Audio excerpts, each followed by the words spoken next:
നമസ്കാരം. ഈ മണിക്കൂറിലെ പ്രധാന വാർത്തകളിലേക്ക്.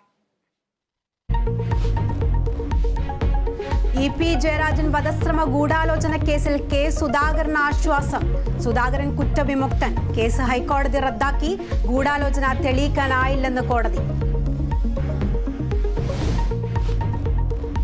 മന്ത്രിപദത്തിന് അവകാശവാദം ഉന്നയിച്ച് Kuttanad MLA. Thomas K Thomas.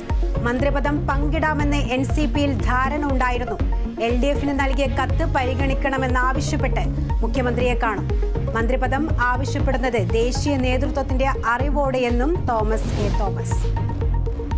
സംസ്ഥാനത്ത് കനത്ത മഴ തുടരും. പത്തനംതിട്ട, കോട്ടയം, ഇടുക്കി ജില്ലകളിൽ റെഡ് അലർട്ട്. അതിരപ്പിള്ളി, വാഴച്ചാൽ വിനോദസഞ്ചാര കേന്ദ്രങ്ങൾ അടച്ചു.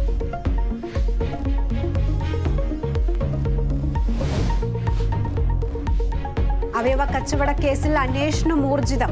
പ്രതി സാബിത്ത് നാസറിനെ കസ്റ്റഡിയിൽ വാങ്ങാൻ പോലീസ്. ഇരയായ പാലക്കാട് സ്വദേശിയെക്കുറിച്ചും വിശദമായ അന്വേഷണം. മാർ അത്തനേഷ്യസ് യോഹാൻ മെത്രാപ്പൊലീത്തയ്ക്ക് വിട ചൊല്ലി നാട്.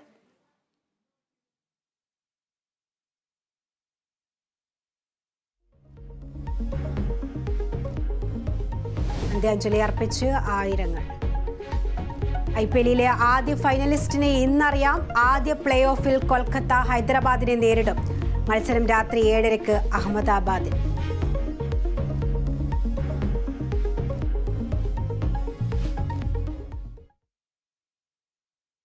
വിശദമായി തന്നെ നോക്കാം.